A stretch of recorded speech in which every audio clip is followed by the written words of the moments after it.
Yes, my name is Fred Hurt, and in October the 20th of 1976, I was involved in the recovery of the victims and vehicles on the George Prince Ferry.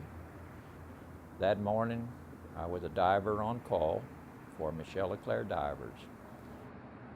I got a call approximately about 7 or 7:30 that morning that a ship had hit a ferry and to hurry up, get my diver tender, who happened to be Danny Eisenhower, to run up to the Luling ferry landing, and perhaps we were looking for live victims in a ferry that had been overturned, hit and overturned. Within a few minutes, we were on the way up the river road at about 70 miles an hour, winding up the road. When we got to the ferry landing, we identified ourselves as the divers. About a number of people, I guess 10 to 20 people, grabbed our equipment and threw it all on a tugboat. And I don't know the name of the tugboat. Immediately, we left the dock and we were hooking our equipment up on the way. We went downriver about a quarter to 3/4 of a mile down the river, where a tugboat had pushed the ferry into shallower water from where it had been hit by the ship. We hooked our equipment up. I prepared to dive, got all our equipment. The general manager for the diving company, his name was Andy Webb, was also on the tugboat with me. And for some reason, it's just before I was getting ready to go in the water, we had a plan for the ferry on that tugboat. We turned the plans up on the ceiling to kind of get our bearings as to where we were, how to search the ferry. Since it was upside down, I remember turning the plans upside down and looking at them, and it was made it easier for me to visualize how the ferry was sitting in the water. Got immediately dressed, hooked up all our hose gear. It was surface supplied air with communication, and we went ahead and dove into the ferry. I went on down to the ferry to the cabin section, or the passenger compartment. First of all, I must say that I've never done victim recovery in my life before that, ever. Although I'd been diving for about 6 to 8 years before that, commercially. And so I went down and found the compartment. The door was closed. I opened up the door and went inside, thinking I was looking for perhaps survivors, but immediately I realized that was not the case. There were many victims lying prone in what was the bottom at that time of the compartment. And it was and it struck me as, first of all, I realized there were no survivors.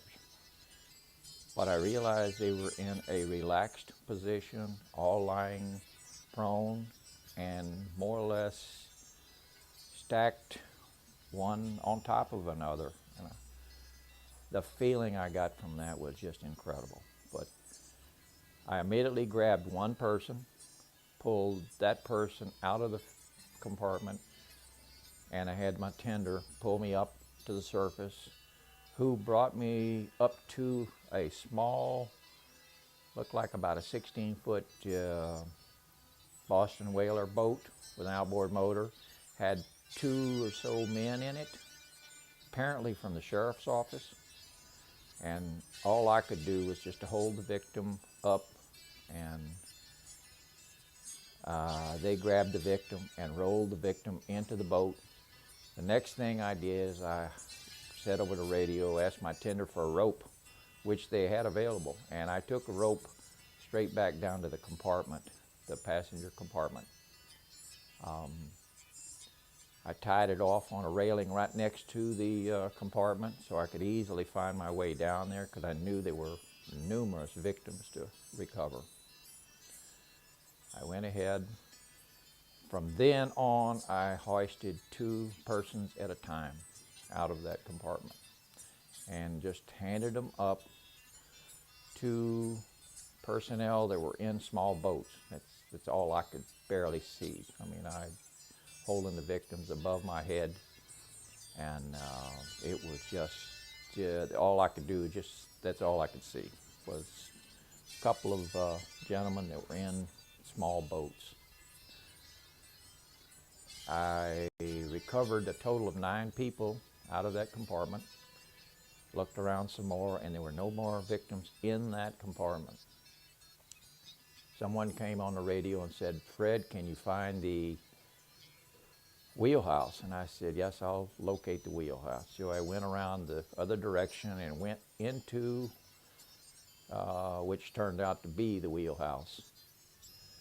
The first person I came across was a very large individual, after about a couple of minutes into the wheelhouse, a very large person, approximately 250 to maybe 300 pounds, in that neighborhood, a large person.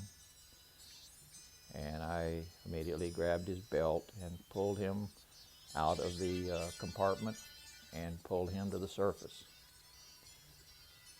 I went back down into the wheelhouse and I searched some more, and I finally found a gentleman about 6 foot tall, very thin, very relatively thin. Apparently he turned out to be one of the deckhands, and he was in the wheelhouse with the first person I pulled out of the wheelhouse.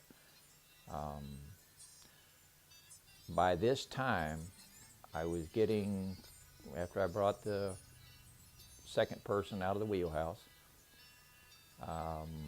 my bottom time was about up. We didn't have any decompression chamber, and we were diving 40, 50 feet deep. And this took approximately about an hour to get all of these victims out of there, approximately. So then, so I got out of the water and immediately had my diver tender, Danny Eisenhower, to go into the ferry and search the rest of the ferry. He brought up a total of, I believe, 7 or 8 victims in various parts of the ferry. And we did recover everyone that was in that ferry. When they did salvage, the Avondale Senior finally did salvage the boat, turn it over, there were no victims found inside the ferry. After all of these years, Hurt still gets goosebumps when thinking of the haunting story of how he found the exact location of the crash. Searching the river in the darkness of the night for victims and vehicles, Hurt noticed a green glowing circular light on the surface of the water. The spooky light was about 200 to 300 yards from the Luling ferry landing. Under Hurt's insistence, recovery efforts moved to that spot on the river.